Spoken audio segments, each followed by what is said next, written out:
आज अपन देखेंगे फिजिक्स से रे ऑप्टिक्स का एक important question.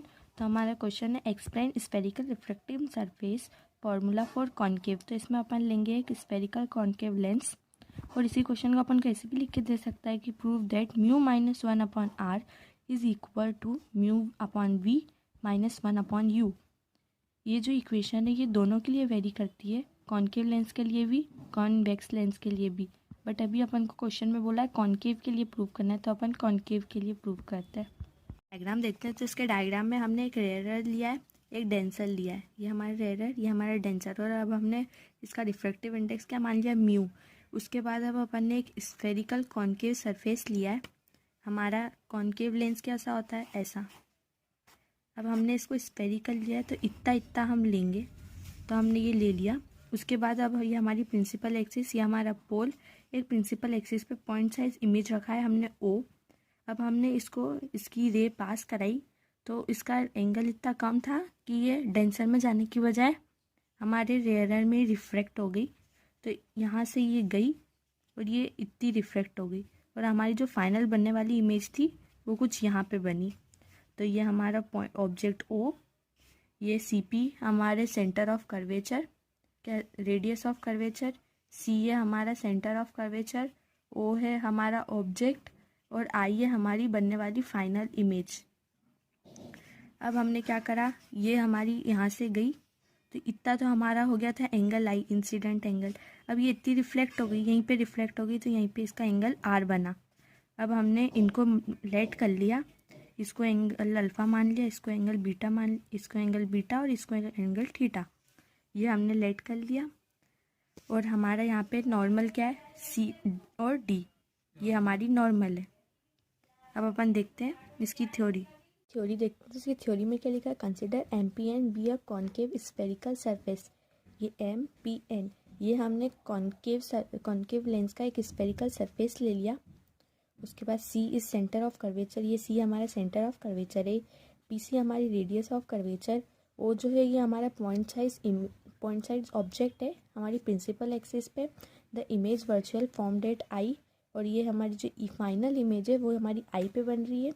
C D become a normal, और ये हमारी इस स्फेरिकल सरफेस की नॉर्मल है। ट्रेंगल ओ एम सी, ये पूरा ओ एम सी क्या है हमारा एंगल आई, फिर आई एम सी ये क्या है हमारा एंगल आर।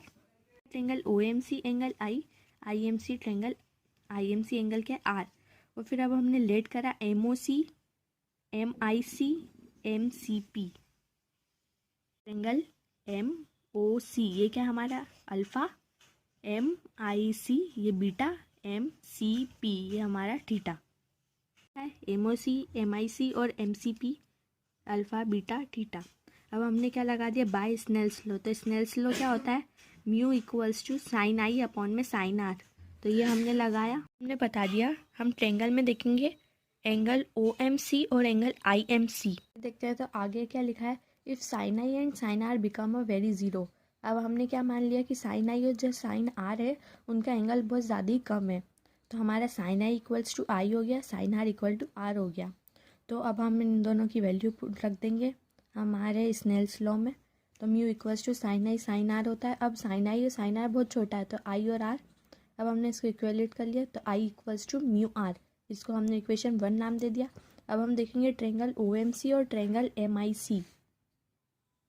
तो हमारा ट्रेंगल ओ एम सी और एम आई सी, ये एंगल अल्फ़ा, ये एंगल आई, एक्सटीरियर एंगल के हिसाब से। तो ये जो है हमारा ट्रेंगल कुछ ऐसा बन रहा है, एक एंगल हमारा यहाँ पे है, एक एंगल हमारा यहाँ पे है। तो हमने देखा है जो इन दोनों का सम होता है वो इस एंगल के बराबर होता है। तो यहाँ पे यही हो रहा है, अल्फ़ा प्लस आई ये किसके सम के बराबर है, थीटा के। तो हमने क्या लिख दिया यहाँ से, theta equal to alpha plus I. अब ऐसे ही अपन देखते हैं एम आई सी के लिए। तो एम आई सी में भी सेम ऐसा ही है। अब अपन इसको देखें कि एक ये एंगल और एक ये एंगल, ये भी exterior angle, alternate exterior angle के हिसाब से इन दोनों का सम भी थीटा के बराबर होगा। तो हमारी दूसरी एक और इक्वेशन क्या हो गई, आर प्लस बीटा, एक ही है एक ही है। अब ये यहाँ पे है OMC equals to alpha plus I equals to theta, यह कैसे आया ये अपन ने देख लिया। अब MIC भी है theta equals to R plus beta, ये भी हमने देख लिया। अब इन दोनों की जो वैल्यू है वो हम इक्वेशन 1 में रख देंगे यहाँ पे, तो हमारी इक्वेशन कैसी बन जाएगी, थीटा माइनस है, यहाँ से हमने आई की वैल्यू निकाल ली, यहाँ से अपन ने आर की वैल्यू निकाल ली और दोनों वैल्यू को पुट कर ली। अब अपन को एक फॉर्मूला मालूम है, theta equals to arc upon में रेडियस, ये हमारा एक फॉर्मूला होता है एंगल के लिए। तो अब हमने एंगल क्या है हमारा, अल्फ़ा बीटा गामा, तो अल्फ़ा बीटा गामा इनकी अपन देख लेते हैं वैल्यू कैसे आई। यहाँ पे अपन देखते हैं ये अल्फ़ा के लिए ये वाली कुछ आर्क है, ये कॉमन आर्क है, तो अल्फ़ा के लिए भी यही आर्क है, बीटा के लिए भी यही आर्क है, सी के लिए भी, थीटा के लिए भी यही आर्क है, तो ये आर्क हो गई। अब इनकी रेडियस कैसे, जैसे जब अपन ने लिया एंगल MOP, इसके लिए हमारी रेडियस क्या हो गई OP, फिर हमने लिया MIP, इसके लिए हमारी रेडियस IP, MCP, इसके लिए रेडियस हमारी CP। अब ये जो अपन ने पहले देखा ये वही है, अल्फ़ा के लिए हमारी आर्क हो गई MP और हमारी जो रेडियस थी वो OP, बीटा के लिए MP अपॉन IP, थीटा के लिए MP अपॉन CP। अब ये जो सारी अल्फ़ा बीटा और थीटा की वैल्यू आई है वो हम इक्वेशन 2 में रख देंगे। तो हमारी इक्वेशन 2 ये थी, यहाँ पे हम ये अल्फ़ा, ये बीटा और ये थीटा यहाँ पे वैल्यू पुट करेंगे। तो ये हमने वैल्यू पुट करी MP upon CP minus MP upon OP। इन सब में से कुछ कॉमन निकल रहा है, वो है अपने न्यूमरेटर में से MP, यहाँ से MP कॉमन निकला, यहाँ से MP कॉमन निकला, दोनों साइड से MP आपस में कैंसिल हो जाएगा और हमारा जो बचा हुआ प्रोडक्ट रहेगा वो है 1 upon CP minus 1 upon OP equals to mu upon CP minus mu upon IP।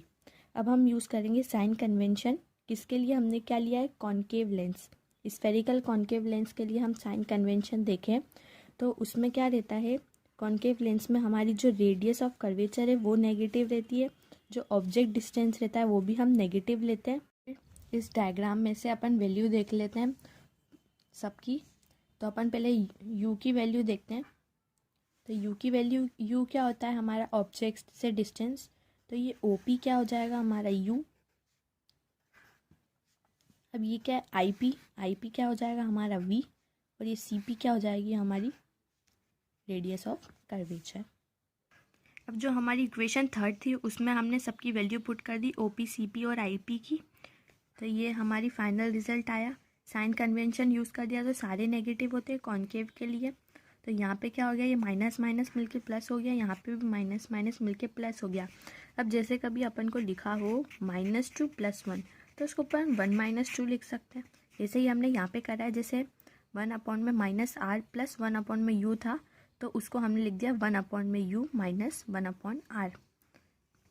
अब यहाँ से हमने क्या करा, जो RR वाली टर्म थी उनको पास में लेके आ गए, जो UV वाली टर्म थी उनको अलग साइड कर दिया, तो हमारी फाइनल ये बची। अब इनका अपॉन में डिनोमिनेटर सेम है तो आपस में ये ऑलरेडी माइनस हो सकते हैं, तो हमने इनका जो डिनोमिनेटर था वो कॉमन लिख के μ-1 लिख दिया। यहाँ पे हमारा रिजल्ट आया μ अपॉन में v माइनस 1 अपॉन में u, यही हमको प्रूफ करना था और यही है हमारा spherical refracting surface formula for concave. और अगर अपन को एग्ज़ाम में कॉन्केव या कॉन्वेक्स ना लिखा है तो अपन किसी भी मिरर को लेके ये प्रूव कर सकते हैं, क्योंकि ये दोनों मिरर के लिए वेरी होता है, दोनों लेंस के लिए।